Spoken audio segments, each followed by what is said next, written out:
On se retrouve pour un nouveau sujet aujourd'hui sur le dossier, serial, killer. Nous allons parler aujourd'hui de Hélène, Uros, qui, vivait aux États-Unis. Sachez quand même qu'aux États-Unis, la prostitution est illégale depuis la création de la loi sur la peine, capitale. Considérée comme le plus vieux métier au monde, la prostitution et sa, pénalisation est un débat houleux aux 4 coins du globe. Aux États-Unis, les politiques pour ou contre sont appliquées pour contrôler la prostitution. À échelon fédéral, le gouvernement américain a promulgué des lois pour interdire toute personne de se livrer à la prostitution ou de solliciter des services. Il est également interdit de transporter des personnes d'un État à des fins de prostitution. Le gouvernement fédéral sanctionne la prostitution dans certains cas, mais la plupart des lois régissant la prostitution relèvent de la compétence des États. Vous allez voir pourquoi je vous raconte ça. On peut noter que le Nevada légalise la prostitution tout en restreignant les lois pénales et les arrêtés municipaux. Et pour faire court, la prostitution n'est autorisée que dans les bordels ayant un permis. Le reste est illégal. À l'opposé, la Californie est en lutte totale contre la prostitution, interdisant l'accès de certaines personnes à des personnes ayant été inculpées pour prostitution. Il est interdit de racoler ou de tapiner dans la rue et l'on peut aussi se faire accuser de prostitution en cas où l'on a de nos tests les tests de dépistage du VIH, que ça se révèle comme étant positif. C'est dans ce cadre d'une sanglante affaire criminelle qui fit débat sur les droits des prostituées et sur leur vulnérabilité que Hélène Urnos, considérée comme la première serial killer lesbienne et surnommée la demoiselle de la mort, fit au centre de cette affaire parce qu'elle avait commis au moins 7 meurtres. En 1956 est l'année qui marque la très célèbre crise de Suez, où la France dut se rationner en essence pour subvenir à ses besoins. Ainsi que la naissance d'ailleurs du célèbre acteur Tom Hanks, qui est né le 9 juillet, et le décès par suicide du peintre expressionniste Jackson Pollock. On peut ainsi noter le développement du célèbre mouvement artistique et intellectuel aussi de Dada avec Marcel Duchamp. C'est aussi l'année qui marqua la naissance d'une petite fille dans le comté d'Oakland, à Rochester, dans le Michigan. Hélène Carol Urnos. Elle est née le 29 février 1956 à Rochester sur le nom de Suzanne Carol Pittman et elle est née de Diane Pratt et de Léodale Pittman qui se sont mariés le 3 juin 1954 quand Diane n'avait encore que 15 ans. 2 mois avant la naissance d'Hélène, Léo va divorcer, abandonnant sa femme et sa future fille, ainsi que son fils Kiss, âgé tout juste d'1 an. Le père était connu de la police pour le fait d'avoir fait beaucoup d'allers et retours en prison, pour pédophilie, vol à main armée et viol. Il est arrêté une énième fois pour viol et tentative de meurtre sur une enfant de 8 ans et il est alors incarcéré et est assassiné par son codétenu en 1969. Il sera étranglé. Hélène ne rencontrera jamais son père, hein, qui est emprisonné dès sa naissance, et elle est abandonnée par sa mère Diane en janvier 1960, et pour une seconde fois et définitivement. Parce que sa maman l'avait déjà abandonnée une fois, et puis elle l'avait repris, et puis là, elle l'a abandonnée définitivement. Elle n'avait même pas encore 3 ans. Elle a dû dire adieu à ses parents. Et le 18 mars 1960, Hélène et Keith furent légalement adoptés par leurs grands-parents finlandais, Laurie et Britta Ournos, à Troy, dans le Michigan. Le grand-père était lui aussi quelqu'un de violent, quelqu'un d'alcoolique qui battait ses enfants et ses petits-enfants avec une ceinture de cuir. Il leur reprochait souvent, hein, d'avoir existé et centrait ses accusations sur Hélène, la traitant de bonne à rien, d'inutile, etc., etc. Sa grand-mère était tout aussi portée sur la bouteille, mais elle ne disait jamais rien à son mari. Mais elle n'était pas du tout affectueuse envers sa famille, donc elle était complètement indifférente à tout cela. Alors que son enfance était déjà bien triste et bien sombre. Elle mit par accident le feu à son propre visage et après avoir mis le feu à de l'essence et de l'huile mélangée, les flammes vont lui brûler le visage, lui laissant des cicatrices peu apparentes, mais elle dira avoir été traumatisée par cet incident. Malgré cela, elle et son frère vont continuer leur carrière de pyromane en allumant des champs. Elle mit le feu toute seule à son école à partir de papier hygiénique.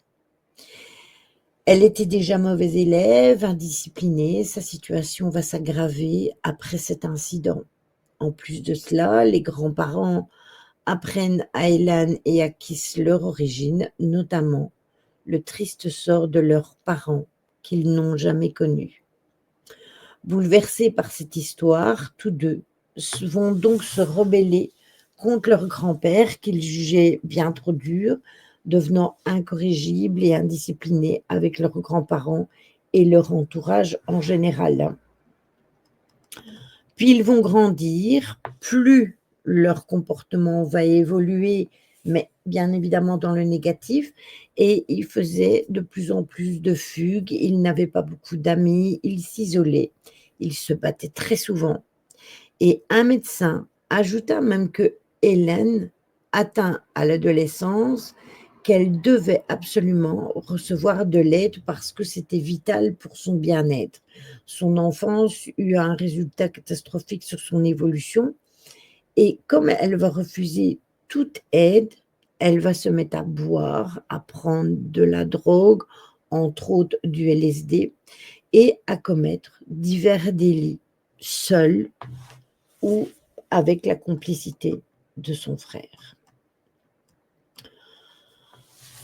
Elle va commencer tout doucement, hein, dans le domaine du sexe. Elle va débuter ses relations sexuelles dès l'adolescence avec d'autres jeunes hommes, dont son propre frère. Elle va tomber même enceinte à l'âge de 14 ans. Selon elle, ça résultait d'un viol par un inconnu, mais cela n'a jamais été démontré. Ses grands-parents vont la chasser pendant sa grossesse et malgré le fait qu'elle disait qu'elle avait été violée, elle va se retrouver dans une pension pour mères célibataires à Détroit. Elle va donner naissance à son premier enfant le 24 mars 1971, un garçon qui sera mis d'ailleurs en famille d'accueil, puis qui sera adopté, bien évidemment. Malgré ça, elle va continuer sa route sur ce sentier, enchaînant les conquêtes, les mauvaises rencontres, les tripes sous LSD, les buveries. Elle fut mise, euh, elle et son frère, hein, sous tutelle à la mort de leur grand-mère. Elle va décéder d'une cirrhose du foie, hein, due à l'alcoolisme. Et la mère d'Hélène et la fille de Britta, donc sa grand-mère Héloïse et Laurie, vont avouer à leur fille que ce fut son père qui a assassiné sa femme et non l'alcool. En effet, on va retrouver des traces de contusion sur le corps de la grand-mère, donc de Britta, et ils se seraient disputés au sujet d'Hélène et de Kiss. Laurie aurait menacé de tuer les deux jeunes si ils devaient revenir à la maison. Donc en fait, les grands-parents se sont disputés suite à ces petits-enfants. Et là, Hélène va commencer sa carrière de prostituée en offrant son corps pour subvenir à ses besoins. Des hommes diront plus tard qu'elle n'avait que 12 ans quand elle va commencer à utiliser son corps pour avoir de l'argent, des cigarettes, de l'alcool. Et dans le quartier, cette réputation va lui valoir le nom de Cigarette Pig, la cochonne à la cigarette, dont les jeunes hommes en rigolaient beaucoup et ils se moquaient d'elle constamment. Après sa grossesse, elle va passer quelque temps en détention provisoire avant de rentrer chez elle. Et là, après une énième fugue, elle sera définitivement chassée de la maison. Laurie va également chasser le frère d'Hélène, qui va, lui, se réfugier chez des amis et il va continuer à survivre avec son job à plein temps de prostituée, faisant le trottoir, dormant dans les bois et dans les squats. Ce qui va se passer, c'est qu'à la mort de leur grand-père, ils purent donc revoir enfin leur mère, qui est complètement sidérée de voir ce que sont devenus ces deux enfants. Ce sont devenus deux junkies, alcooliques, agressifs. Alors que Diane propose à ses deux enfants de revenir chez elle au Texas avec la ferme intention de les remettre sur le droit chemin, les deux jeunes vont bien évidemment refuser et vont disparaître aussitôt dans la nature. Après des mois de galère où Hélène et son frère ils cherchaient après avoir de l'argent facile, et c'est grâce à la prostitution de Hélène qu'ils vont réussir à s'en sortir. Mais à un certain moment, Kiss va décider de s'engager dans l'armée de l'air. Il va donc laisser sa sœur seule. Et le 27 mai 1974, elle fut interpellée et emprisonnée sous le nom de Sandra Kretz pour conduite en état d'ivresse et après avoir tiré avec son calibre 22 sur une voiture en déplacement.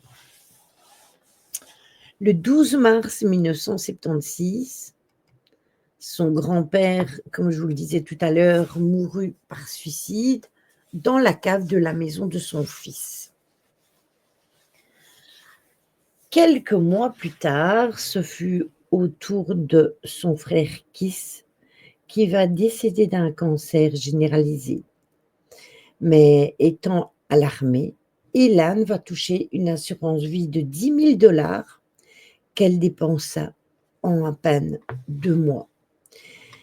C'est aussi cette même année qu'elle va faire de l'autostop jusqu'en Floride et là-bas, elle va rencontrer un homme riche, un homme d'affaires, âgé de 69 ans, propriétaire d'un yacht club prisé. Il s'agit de Lewis Gratzfeld. Ils vont se marier la même année et l'annonce de cette union sera même publiée dans les pages du journal local. Cependant, Hélène continuait à être régulièrement impliquée dans des altercations au bar local. Elle fut même finalement envoyée en prison pour coups et blessures. Elle frappa également son mari avec sa propre canne lorsqu'il refusait de lui donner de l'argent, ce qui le conduisit à demander une injonction à l'encontre de sa propre femme, à la suite de laquelle elle retournera dans le Michigan. Quelques mois plus tard, le 14 juillet 1976, elle fut arrêtée dans le comté d'Antrim pour voie de fait et trouble à l'ordre public après avoir proposé une dispute. En fait, elle a créé une dispute, une esclandre dans un bar et elle a lancé des boules de billard à la tête du barman. Après la résolution de cette affaire et le décès de son frère, Hélène et son mari, donc Fell, vont divorcer finalement le 21 juillet, après seulement 9 semaines de mariage. Elle va enchaîner alors là les délits mineurs et aggraver des attaques à main armée. Ses relations ratées à tout bout de champ, arrêtées de nouveau en 1984 après avoir tenté de déposer des chèques contrefaits dans une banque. Le 30 novembre 1985, elle est suspectée de vol d'un revolver et de munitions dans le comté de Pasco. Un peu plus tard, en 1986, elle est à nouveau arrêtée pour vol de véhicule, résistance à l'arrestation, obstruction à l'enquête par donation de fausses informations.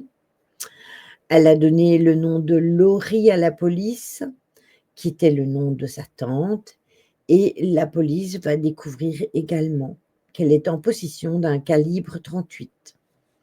En plus de cela, elle se fit arrêter de nombreuses fois après avoir menacé des clients masculins avec une arme à feu ou encore pour dépassement de vitesse. Encore en 1986, suite à une même affaire de menace, on va retrouver une nouvelle arme à feu et une boîte de munitions calibre 22 sur le siège passager de sa voiture.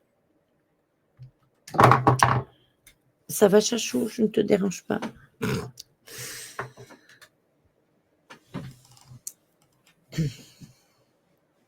Bon, j'ai oublié de me servir à boire. Après de multiples arrestations et multiples enquêtes, elle fit la rencontre d'une jeune femme qui s'appelle Tyria Moore. C'est une femme de ménage d'un hôtel dans un bar gay de Daytona. Elles n'attendirent pas pour s'installer ensemble. Hélène assurait le quotidien par ses revenus provenant de la prostitution. Et le 4 juillet 1987, la police de Daytona arrive chez elle pour les interroger à la suite d'un nouvel accident où elles étaient accusées de coups et blessures avec une bouteille de bière dans un bar. Alors, Chachou, t'as mis des poils sur ma tasse en passant. Attendez, je frottis le bord, voilà. Donc, qu'est-ce que je vous disais, moi? Ah oui, malgré que ce délit n'était pas... c'est un délit qui n'était pas grave, hein, la rencontre entre Hélène et Tyria ne fit que des étincelles. Leur rencontre fut le début d'une aventure sanglante où plusieurs personnes vont y perdre la vie. Dans un magasin de réparation électronique en Floride, le propriétaire Richard Mallory, âgé de 51 ans, était réputé pour être un homme à tout faire, mais aussi un ivrogne qui adorait sortir, faire la fête avec des filles.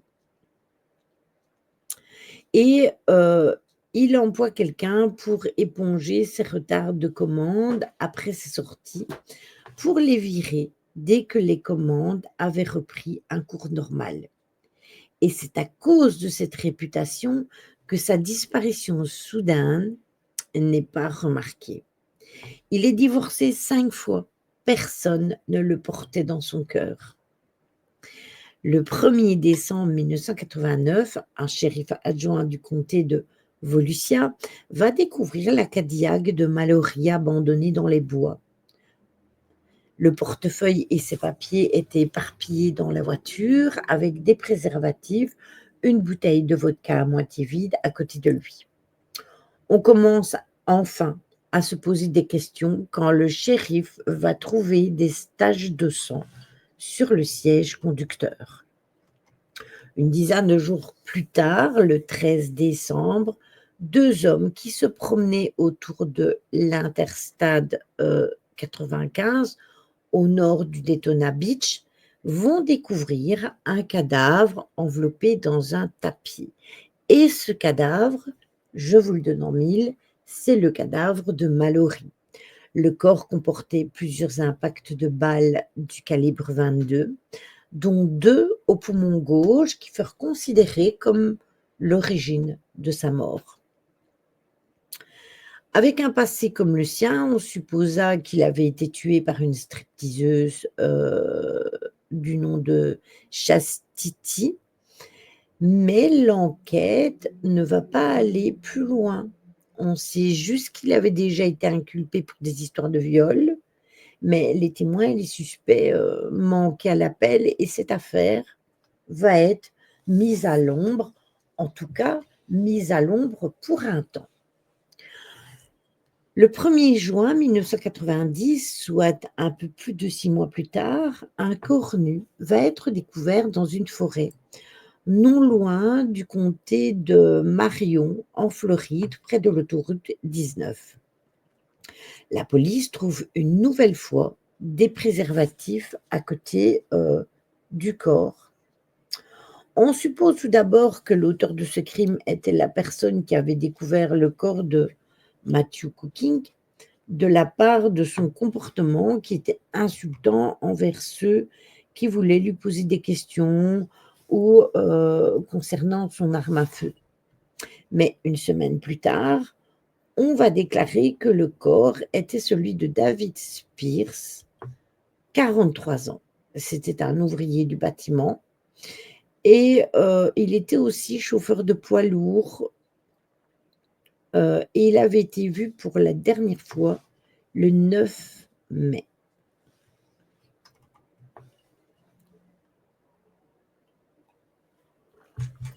Il a été tué de 6 balles au niveau de la tête et du torse et on va déterminer son décès aux environs du 20 mai, plus ou moins. Sa voiture va être retrouvée dans le comté de Marion, comme je vous disais, une semaine plus tôt, et on a volé également sa boîte à outils. 5 jours plus tard, le 6 juin, la police va découvrir un nouveau corps dans le comté de Pasco. Et il va être dur pour les légistes de prendre les empreintes parce que le corps était déjà en grande décomposition. Ils ne purent déterminer la date exacte du décès. On va néanmoins retirer 9 balles d'un calibre 32. On va déterminer que le corps appartenait à un monsieur qui s'appelait Charles, âgé de 40 ans. C'était un monteur de rodéo à temps partiel, originaire de Bonneville, dans le Missouri, et qu'il fut tué plus ou moins à la fin du mois de mai 1990. Sa voiture fut retrouvée le lendemain dans le comté de Marion. La voiture était vide, preuve que le tueur avait pris tout ce qu'il y avait à l'intérieur. C'est à partir de ce meurtre-là que les choses vont commencer à changer pour les différentes enquêtes.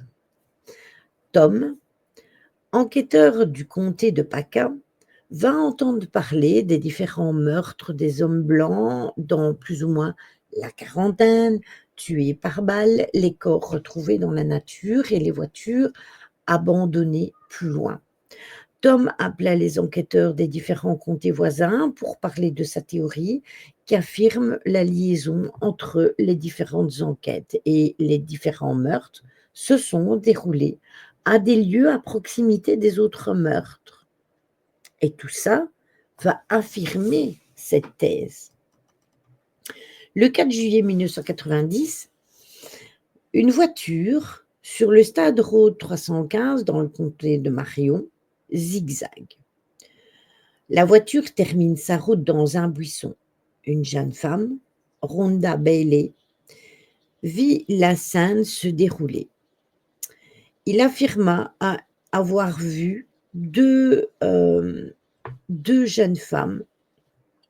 Elle va affirmer avoir vu deux jeunes femmes quitter la route, une blonde et une brune, après avoir jeté des canettes de bière par terre en s'insultant. La blonde qui avait une coupure au bras remontera dans la voiture au pare-brise brisé. Après avoir fait quelques mètres, la voiture va s'arrêter une nouvelle fois et les deux jeunes femmes vont continuer à pied. Les deux jeunes femmes avertirent, donc la jeune femme en question va avertir un pompier volontaire de la situation et celui-ci va donc retrouver les deux jeunes femmes en question sur le bord de la route et leur demander si elles étaient bien les femmes de la voiture. Elles vont rouspéter que ce n'est pas vrai, que ce n'est pas elles, elles vont l'injurier et du coup, lui va partir, il va les laisser tranquilles. Les adjoints du shérif trouvèrent la voiture tachée de sang, une empreinte palmaire de Hélène a été mise en évidence sur la poignée de la porte intérieure et la voiture appartenait à Peter Siems, 65 ans, et celui-ci quittait la ville de Jupiter en Floride dans le cadre d'une mission chrétienne pour aider les gens voyageant vers le New Jersey en juin 1990. Le corps de Peter ne fut jamais retrouvé.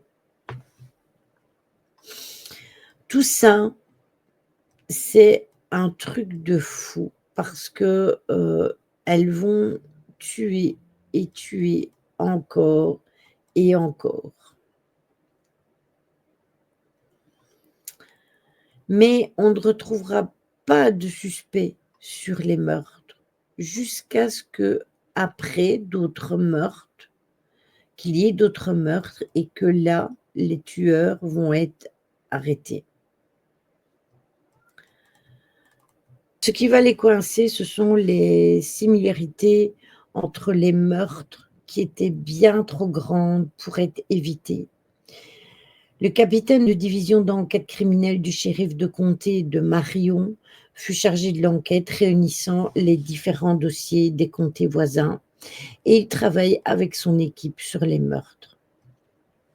Affirmant peu à peu que les tueurs ne pouvaient être que des gens apparemment sans défense, appâtant leurs victimes dans un piège, et les soupçons vont se porter sur des femmes. Décrit comme un type de crime féminin à la manière des veuves noires, mais beaucoup plus brutal que d'ordinaire parce que les veuves noires ont tendance à faire cela dans la discrétion. Le choix des enquêteurs se porta donc sur des femmes et plus particulièrement sur deux femmes. Deux femmes dont le profil fut identifié après qu'elles aient détruit la voiture d'une des victimes, donc Peter. Et selon la police, ce n'était pas que des vols qui tournaient mal, mais bien des meurtres prémédités. Fin novembre 1990, il y a des portraits robots de deux femmes qui vont être publiés par la police et la police va retrouver également des objets personnels de victimes dans des monts de piété. Ces derniers étaient recouverts d'empreintes digitales correspondant à celles retrouvées dans la voiture. Et c'est cela qui va les permettre de reconnaître Hélène et Tyria.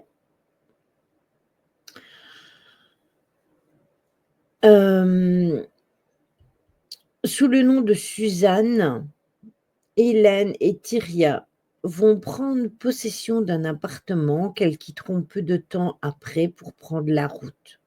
En même temps, la police réunissait différentes preuves inculpant les 2 jeunes femmes dans tous les meurtres qui avaient eu lieu.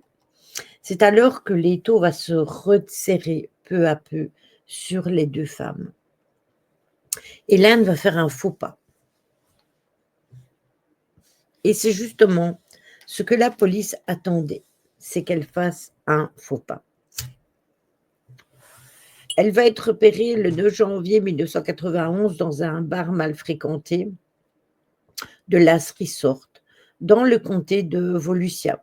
Et 2 enquêteurs entrèrent dans le bar dans le rôle de dealer, dans le but d'avoir des aveux propres d'Hélène. Mais au moment où la rencontre allait porter ses fruits, la police va arriver, elle aussi, dans des rôles de vendeurs de drogue dans le bar et embarqua de force Hélène avant que les enquêteurs n'aient pu avoir ce qu'ils voulaient. 6 juridictions furent réunies autour du bar pour appréhender cette tueuse en série. Au dernier moment, les enquêteurs déguisés appelèrent la centrale de la police pour empêcher toute bévue et Hélène fut tout de suite relâchée. Et ce n'est que plus tard qu'elle va être arrêtée, toujours sans aveu, pour port d'armes illégal sans annoncer les meurtres. Rien ne fut encore divulgué à la presse par manque d'éléments et surtout par l'absence de Tyria. Il fallait bien évidemment arrêter les 2. Ils vont enfin localiser Tyria Moore en Pennsylvanie et celle-ci va accepter d'obtenir les aveux de Hélène dans son dos en échange d'une procédure d'immunité judiciaire complète sur les crimes dans lesquels elle aurait été impliquée, à savoir la quasi-totalité des meurtres dont on accuse déjà Hélène. La police va ramener donc Moore en Floride, donc Tyria, où elle fut logée dans un motel de Daytona. Suivant les instructions de la police, Tyria va téléphoner à Hélène à plusieurs reprises pour exprimer, pour expliquer, non, c'est plus pour expliquer une histoire qu'elle a tissée comme un grand mensonge, que sa famille fut interrogée par les meurtres et que par amour envers Hélène, elle pourrait admettre les meurtres pour ainsi la disculper.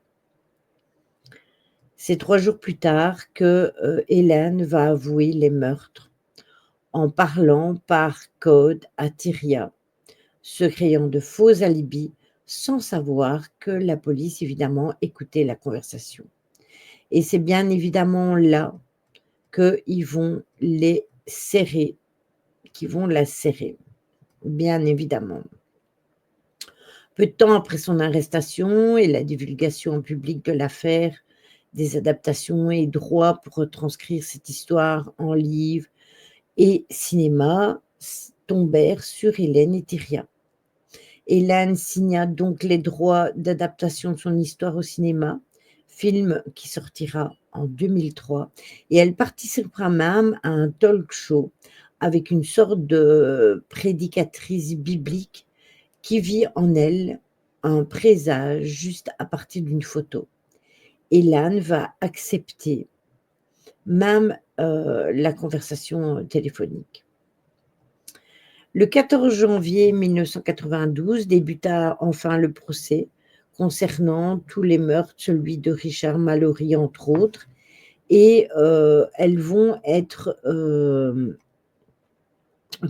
elle va être à chaque fois considérée comme étant coupable. Et lors de la sentence, les psychiatres présentés par la défense ont déclaré que Hélène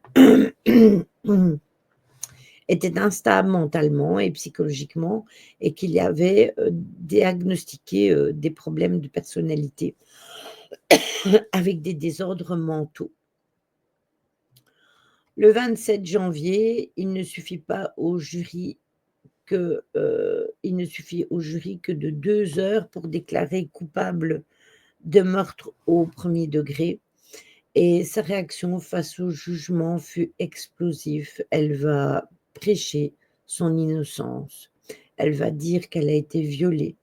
Elle va même leur souhaiter d'être violées à leur tour.